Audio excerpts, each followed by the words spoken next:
ये 1967 की एक रंगीन शाम है। चारों तरफ कहकहे हैं और हाथों में जाम है, मगर लिबरल और सेक्युलर सोच रखने वाला एक रईस ज़्यादा खामोश बैठा है, गहरी सोच में डूबा है।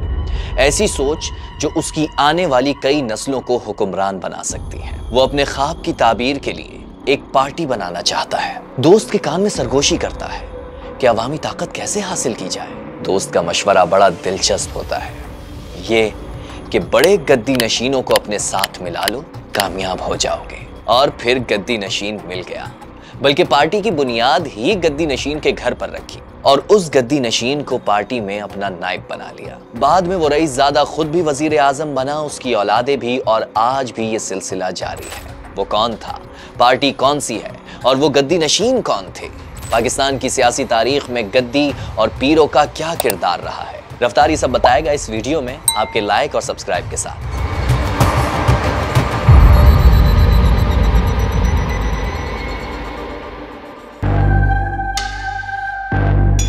क्या आप जानते हैं कि पाकिस्तान के पीर घराने कुल आबादी का 1% भी नहीं, मगर कौमी असेंबली और सेनेट में उनकी सीटें हैं 11%। आखिरी असेंबली में टोटल 446 में से 46 सीटें ऐसी हैं जो कि पीर घरानों या सैयद खानदानों के पास थी। और अब से नहीं, पाकिस्तान बनने से भी पहले से। 1920 और 1946 के इलेक्शन में मुसलमानों की तकरीबन 19% देही आबादी की नुमाइंदगी पीरों के पास थी। जी हाँ, यही हकीकत है।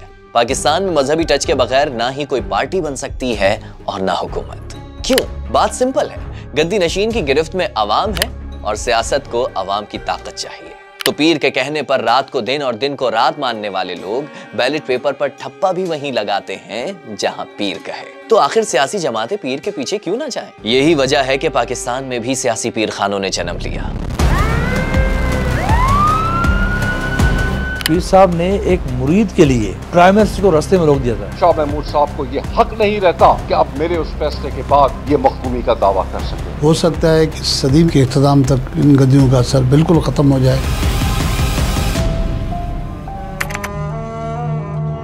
सन 1030 बर्र-ए-सगीर पर सुल्तान महमूद गजनवी के जानशीनों का राज था। एक नौजवान तबलीग की गर्ज से लाहौर पहुंचता है, एक ऐसे शहर में जहां उसका जानने वाला कोई नहीं, लेकिन उसने यहाँ 40 साल दीन की तबलीग की और आज पूरा शहर लाहौर उसका मुरीद है।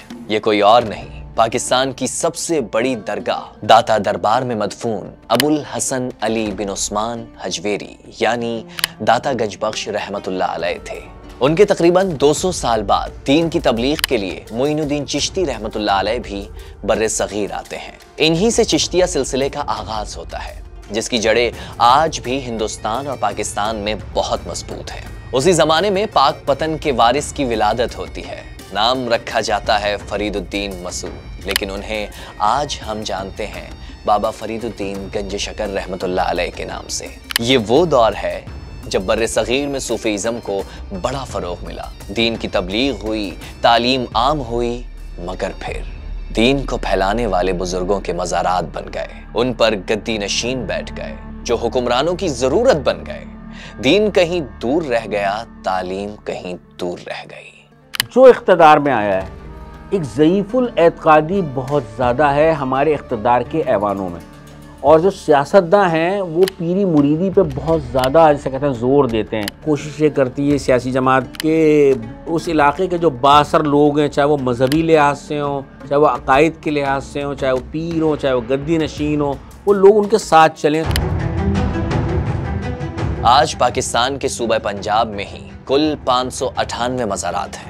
सबसे ज्यादा लाहौर में 73, जिसके बाद मुल्तान का नंबर आता है 20 और फिर रावलपिंडी में 17 मज़ारात हैं। शायद आपको यकीन ना आए, मगर सच ये है कि पाकिस्तान पर हुक्मरानी करने वाला हर फौजी आमिर या सियासतदान किसी न किसी पीर का मुरीद रहा है या फिर किसी न किसी पीर से टच में रहा है। मतलब पाकिस्तान की सारी हुकूमतें अपने पैरों पर नहीं, पीरों की बेसाखियों पर खड़ी हुई हैं। आगाज करते हैं। पाकिस्तान के दूसरे गवर्नर जनरल गुलाम मोहम्मद पीर वारिस अली शाह के मुरीद थे। वो तो अपने पीर को फॉलो करते हुए जमीन पर सोया करते थे। फील्ड मार्शल अयूब खान पीर साहब ऑफ देवल शरीफ के मुरीद थे। जुल्फ़िकार अली भुट्टो जितने भी हसाद ख्याल हों, लेकिन लाल शाहबाज कलंदर रहमतुल्लाह अलैह के मज़ार पर हाजिरी लाजमी दिया करते। जब उन्हें हुकूमत मिली तो लाहौर में दाता गंज बख्श रहमतुल्लाह अलैह और सेवन में लाल शाहबाज कलंदर के मज़ार पर सोने के दरवाजे भी लगाए। खैर, भुट्टो के बाद ज़ियाउल हक आए, जो खुद तो पीरों के पीछे नहीं होते थे, लेकिन उनके दौर में पीर घरानों को बाकायदा मजलिस शूरा में जरूर शामिल किया गया। फिर भुट्टो की साहबजादी बेनज़ीर, जो अपने खानदानी पीर हुसैन शाह ऑफ कंबर के पास हाजिर होती थी।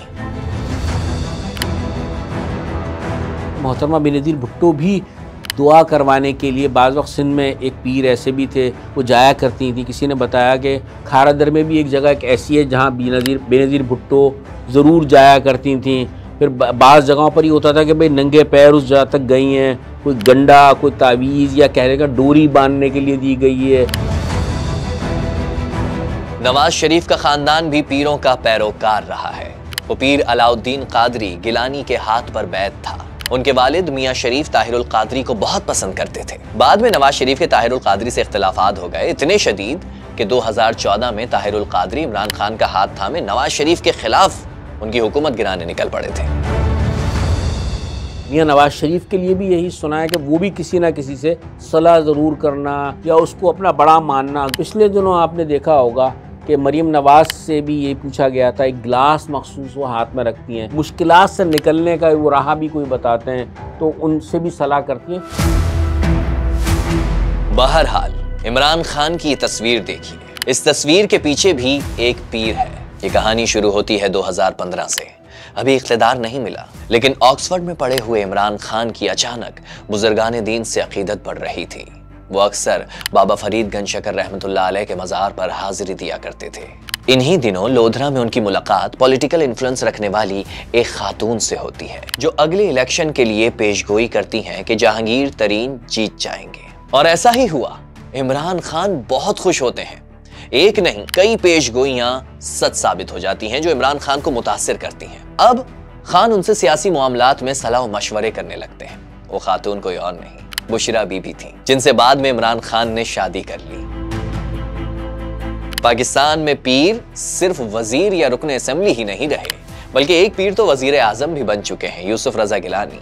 और फिर बुशरा बीबी बनी वजीर आजम की अहलिया, यानी पहली ऐसी खातून अव्वल जो पीरनी है। बहरहाल बात हो रही है पाकपतन की। यहाँ दीवाने पाकपतन का बड़ा पॉलिटिकल इन्फ्लुएंस है। मानिका खानदान से उनकी करीबी रिश्तेदारी है, जिसके कई लोग वजीर और असेंबली के रुकन रहे। चिश्तिया सिलसिले की और भी कई शाखें हैं, जिनमें एक शहर इख्तिदार में भी है। नाम है गोलड़ा शरीफ। एक जमाने में इसका बड़ा सियासी असर व रसूख रहा था। एक बार गोलड़ा शरीफ से फतवा जारी हो गया कि औरत को वोट देना गैर इस्लामी है। उस वक्त फातिमा जिन्ना इंतखाबी मैदान में थी। इस फतवे का उन्हें नुकसान तो पहुंचा होगा। खैर, जब बेनज़ीर भुट्टो जिला वतनी के बाद वापस आई तो गोलड़ा शरीफ हाजिरी दी। अलबत्ता पीर सैयद नसीरुद्दीन से मुलाकात नहीं हो सकी। अब तो बिलावल भी गोलड़ा शरीफ जाया करते हैं, बल्कि उनके वालिद आसिफ जरदारी भी पीरों के इशारे समझकर अपनी सियासी चालें चलते थे, जब वो कैद में थे और जब ऐवान सदर उनकी कैद में था। दोनों सूरतों में उन्हें पीर की जरूरत थी। आसिफ जरदारी साहब के भी पीर हैं।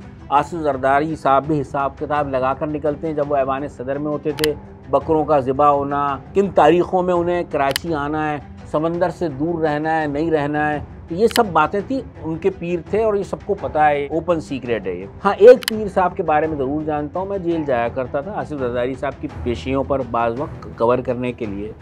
तो एक पीर मंगी हुआ करते थे वहाँ पर, और उनकी बात भी बहुत जेल में मानी जाती थी। बल्कि ये होता था कि बाहर तक से लोग दुआएं करवाने के लिए आते थे। खानका टाइप जगह एक सेंट्रल जेल कराची में बनी हुई थी, तो वहाँ महफिल होती थी और फिर वो आते थे लोग और उनसे तावीज़ भी लेते थे, दुआ करवाते थे। तो सब यही कहते थे कि आसिफ जरदारी साहब के भी पीर हैं ये। फिर मैंने पीर साहब के बारे में मालूम किया तो पता चला नैब के किसी केस में जेल में आए थे, लेकिन अब अल्लाह मियाँ ने उन्हें हिदायत दे दी होगी यकीनन, तो हिदायत की रोशनी में फिर वो दीन की तरफ राग़िब हो गए। फिर उन्होंने ये काम शुरू कर दिया पीरी मुरीदी का। वो खासे अरसे तक उनके पीर रहे। फिर यह है कि फिर कोई तब्दीली आई, जब वो ऐवान सदर मुंतकिल हो गए तो वहाँ भी यही था कि कोई पीर साहब हैं जो हिदायत देते हैं, जिनके लिए अलहदा वहाँ पर एक जगह भी मुख्तस की गई है, और वो उनकी हिदायत पे खासा चलते हैं हिसाब किताब जायचों को लेकर। खैर, हम बात कर रहे थे गोलड़ा शरीफ की, जिसका ताल्लुक सियाल शरीफ से भी जुड़ता है, क्योंकि पीर सैयद मेहर अली शाह ने शमसुद्दीन सियालवी के हाथ पर बैत की थी। जैसे गोलड़ा शरीफ से फातिमा जिन्नाह के खिलाफ फतवा आया था, वैसे ही सियाल शरीफ से तहरीक चली बेनजीर के खिलाफ। मुल्क दी सरबरा औरत वाले वोट कमाओ। हमीदुद्दीन सियालवी ने पीपी हुकूमत पर यह भी इल्जाम लगाया कि उन्हें खामोश रहने के लिए 2 करोड़ रुपए की ऑफर हुई थी। दरअसल हमीदुद्दीन सियालवी की यह गद्दी मुस्लिम लीग नून के करीब थी, लेकिन 2017 में उनके 5 उम्मीदवारों ने अचानक इस्तीफा दे दिया और नून लीग को बड़ा धचका पहुंचाया। और कुछ हुआ हो या ना हुआ हो, लेकिन उनके इस्तीफों से साबित हो गया कि पाकिस्तान के सियासी मंजरनामे पर पीरों का किरदार कितना अहम है। वैसे हमीदुद्दीन सियालवी खुद भी सेनेटर रहे हैं। शायद कुछ रूहानी पाबंदियों की वजह से वो सड़कों पर आम नहीं आया करते। उनके वालिद ख्वाजा कमरुद्दीन सियालवी को शेखुल इस्लाम कहा जाता था। वो तहरीक पाकिस्तान में एक्टिव रुकन थे और मौलाना शाह अहमद नूरानी से पहले जमीयत उलमा पाकिस्तान के सदर भी थे। इससे पहले सियाल शरीफ के पीर तहरीक खिलाफत, तहरीक खत्म नबूवत और तहरीक निज़ाम मुस्तफ़ा में शामिल रहे। अब रुख करते हैं औलिया की सरजमीन शहर मुल्तान का। इमरान खान के वफादार, डटकर साथ खड़े होने वाले शाह महमूद कुरैशी को तो आप जानते हैं, लेकिन मैं आपको ऐसे शाह महमूद कुरैशी से मिलवाता हूं जो अंग्रेजों के साथ डटकर खड़े थे। चलिए, 1840 की दहाई में सिखों ने अंग्रेजों के खिलाफ बगावत कर दी है, वो आजादी मांग रहे हैं। तब शाह महमूद कुरैशी अंग्रेजों का साथ देते हैं। वो अहमद खान खरल की गिरफ्तारी में गोरों की मदद करते हैं, कमिश्नर के खबरी बन जाते हैं। बदले में ब्रिटिश गवर्नमेंट उन्हें इनाम इकराम से भी नवाजती है। ये शाह महमूद कुरैशी कौन थे? ये थे बहाउद्दीन ज़करिया रहमतुल्लाह अलैह और शाह रुकने आलम के गद्दी नशीन और सहरवर्दी खानदान के सरबराह शाह महमूद कुरैशी अव्वल, और जिन्हें आप जानते हैं ये शाह महमूद कुरैशी दोयम है, जिनका नाम उनके परदादा के नाम पर रखा गया है। फिलहाल ये वाले शाह महमूद कुरैशी की तो पिछले दिनों अपने भाई से लग गई थी, और वजह थी गद्दी पर कौन बैठेगा। शाह महमूद साहब को यह हक नहीं रहता कि अब मेरे उस फैसले के बाद ये मखदूमी का दावा कर सके। दोनों भाइयों के दरमियान झगड़ा देखे पैसों का ही होता है, जर जमीन झगड़े और हैं क्या यहाँ पर, इन्हीं चीज़ों पे झगड़े होते हैं, और वो भी झगड़ा इसी तरह का था। तो बहरहाल ये है कि वो फैज़ और बरक़ात जो है वो शायद उन तक नहीं पहुँच रही थी, छोटे भाई उनके भाई तक, तो यकीनन वो नाराज़ थे। और बहरहाल गद्दी तो मखदूम शाह महमूद के पास है। ये कोई मामूली गद्दी नहीं, इसकी पावर समझाने के लिए आपको पाकिस्तान बनने से पहले लेकर चलता हूँ। एक तरफ कायदे आजम की मुस्लिम लीग है और दूसरी तरफ इंडियन यूनियनिस्ट पार्टी। तब यहाँ के गद्दी नशीन थे मखदूम मुरीद हुसैन कुरैशी। क्या लगता है गद्दी किसको सपोर्ट करेगी? गलत समझे, मुस्लिम लीग नहीं बल्कि यूनियनिस्ट पार्टी को। मगर जीत गई मुस्लिम लीग और फिर पाकिस्तान बन गया। जानते हैं फिर एक वक्त में गवर्नर पंजाब कौन रहे? कायदे आजम की मुस्लिम लीग की मुखालिफत करने वाले मुरीद हुसैन कुरैशी के बेटे सज्जाद हुसैन कुरैशी। इस गद्दी ने एक बार अय्यूब खान और ज़ियाउल हक की आमरीत का भी साथ दिया था। अब इसी गद्दी पर शाह महमूद कुरैशी हैं और गद्दी की सपोर्ट पीटीआई के पास है। वैसे जिसके पास गद्दी होती है, दौलत की गंगा भी उसी की चौखट पर बहती है। शायद इसीलिए शाह महमूद कुरैशी के भाई उनसे काफी नाराज रहे। जिसने पुलिस के पास गया शाह महमूद की कंप्लेंट करवाने, मेरी नहीं सुनी गई। मैं बताऊंगा करप्शन क्या होती है और कैसे होती है। झगड़ा हुआ मखदूम शाह महमूद कुरैशी और उनके भाई के दरमियान, वो गद्दी का ही झगड़ा था। और गद्दी अर्निंग वाली गद्दी है, पैसा आता है उसको बहुत ज्यादा।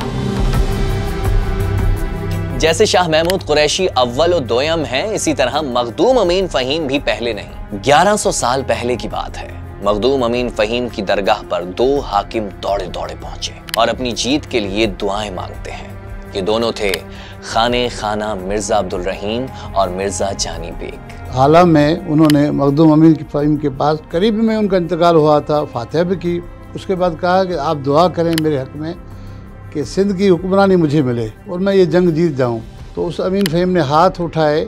उसके बाद जो है वो अब्दुल रहीम खाना जो उसके बाद फौरी तौर पर जंग जीत गया, जो जानी बेग को शिकस्त हुई। तो उस ज़माने के लिए तारीख़ कह रही है कि ये दुआएँ देते थे लोगों को, दूसरों को हुक्मरानी करने के लिए कि जाएँ हुक्मरान बन जाएँ। और अभी देखें ये हाल है कि अभी जो मखदूम फैमिली के गद्दी के जो लोग हैं वो खुद वजारतों के लिए परेशान होते हैं। सन 911 में हाला में एक सूफी बुजुर्ग की पैदाइश हुई। नाम था लुत्फुल्लाह, मगर दुनिया उन्हें जानती है मखदूम नूह सरवर के नाम से। जी हाँ, वो दोनों नूह सरवर के सज्जादा नशीन मखदूम अमीन फ़हीम के पास ही आए थे, और अब जो अमीन फ़हीम थे वो इसी गद्दी के 17वें सज्जादा नशीन थे। खैर, यही वो किस्सा भी मुकम्मल करते हैं जो आपको वीडियो की इब्तिदा में सुनाया था। वो रईसजादे थे जुल्फ़िकार अली भुट्टो, जो पीपल्स पार्टी बनाने का सोच रहे थे, और गद्दी नशीन थे मखदूम अमीन फ़हीम के वालिद मोहम्मद ज़मान उर्फ तालिबुल मौला।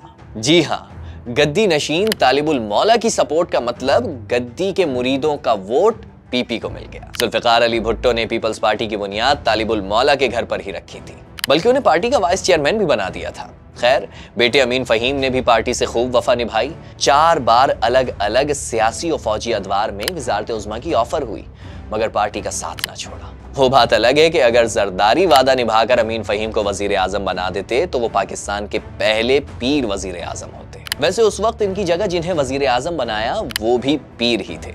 जी हाँ, मखदूम यूसुफ रजा गिलानी। सिर्फ पीर ही नहीं, जागीरदार भी, जिन्होंने 1983 में पहला इलेक्शन जिला कौंसिल का लड़ा था। 35 साल बाद वजारत उज़्मा तक पहुंचे। यूसुफ रजा गिलानी 10वीं सदी के सूफी बुजुर्ग मूसा पाक शहीद की दरगाह के गद्दी नशीन हैं। हिंदुस्तान के जलीलुल कदर मुहद्दिस शाह अब्दुल हक देहलवी भी मूसा पाक शहीद के मुरीद थे। गिलानी 1988 में अपने रिश्तेदार पीर पागारा के मुरीद वजीर आजम मोहम्मद खान जुनेजो से रुख मोड़ बैठे। यूं तो खानदान जागीरदार है, पास गद्दी की पावर भी है, मगर कशमकश थम नहीं रही थी।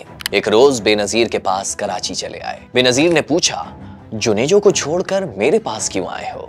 जवाब दिया, मोहतरमा इज्जत का तालिब हूं, और यूं पीपल्स पार्टी का हिस्सा बन गए। पीरों को मुरीद से तो वोट बस एक हुक्म पर मिल जाता है, लेकिन जब बात आए पीर से वोट लेने की तो जानते हैं क्या होता है?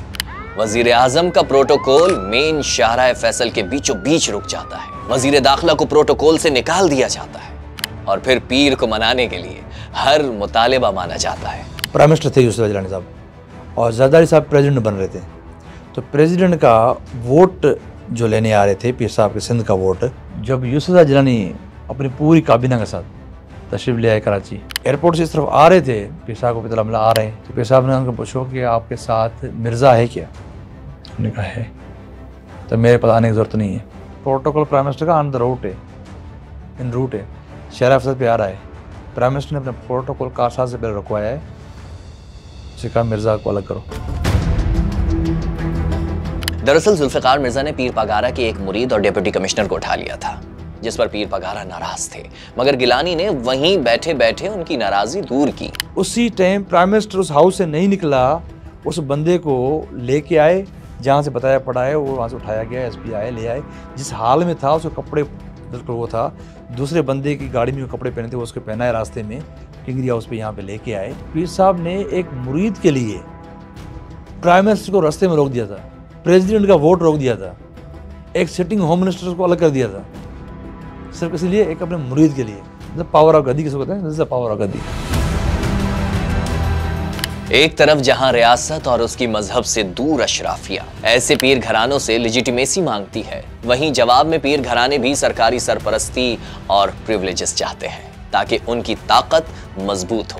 65 की जंग में अयूब खान को भारत के खिलाफ पीर पागारा के हुर मुजाहिदीन की जरूरत पड़ी। जरूरत पूरी हुई, हुर फ्रंट लाइन पर खूब लड़े, मैदान भी जीता, और बाद में सियासी मैदान भी। क्या वजीर आजम की कुर्सी और क्या वजीर आला, सब ओहदे पीर पागारा को प्लेट में रख कर दिए गए। ज़िया की मजबूरी थी प्राइम मिनिस्टर सिंध से करना है, क्योंकि भुट्टो को फांसी दी है, सिंध से कोई प्राइम मिनिस्टर लेकर थोड़ा सा ईज बनाओ अपने लिए। तो पीर साहब ने कहा भाई सिंध से प्राइम मिनिस्टर होगा तो ये मेरा मुरीद मोहम्मद खान जुनेजो होगा। एक नए दौर में दाखिल हो गए। अब देख रहे हैं गद्दी कितना बड़ा स्ट्रांग पावर था कि इतने टेन्योर के अंदर अपना मुरीद को प्राइम मिनिस्टर कर दिया। फिर नवाज शरीफ हुकूमत आई तो नवाज शरीफ हुकूमत में अलाइन हो गया, खुद जाम सादिक को चीफ मिनिस्टर कर दिया। वो ख़त्म हुआ, डेथ हो गई, तो उसको मुजफ्फर शाह को अपना जो पार्टी का बना था उसको चीफ मिनिस्टर करा दिया सिंध का। सिंध के अलावा पंजाब में भी मज़ारात और पीर घराने देही आबादी और रियासत के दरमियान एक अहम लिंक है। सदियों से रियासत की भरपूर सरपरस्ती हासिल है, इसीलिए ये घराने बड़े बड़े जमींदार बन गए। मुगलों के बाद सिखों बल्कि ब्रिटिश रूल में भी एक हिकमत अमली अपनाई गई। देही इलाकों में अमन व सुकून रहे, इसके लिए वहां के बाअसर लोगों को जमीनें बांटी गई, उन्हें खिताबात मिलते हैं, एजाजात भी दिए जाते हैं। उसमें पीर खानदान भी शामिल रहे, जिन्हें सूबाई दरबारों में जगह मिली, कानून साज काउंसिलों, डिस्ट्रिक्ट बोर्ड्स और फिर असेंबलियों में भी। कुछ तो एजाजी मजिस्ट्रेट भी बने, कुछ एक्स्ट्रा असिस्टेंट कमिश्नर और रेवेन्यू कलेक्टर्स भी। बल्कि एक वाकया याद आ गया, जब अंग्रेज अपनी मर्जी से एक पीर बनाने निकले थे, मगर वहां एंट्री हो गई सूरिया बादशाह की। जी हाँ, हुआ कुछ यूं कि सूरिया बादशाह के वालिद यानी 5वें पीर पागारा इंतकाल कर गए थे और अंग्रेज पीर पागारा के उस बेटे को पीर बनाना चाहते थे जो उनसे मुफाहिमत चाहता था। 5वें पीर पागारा की लाश बरामदे में रखी थी।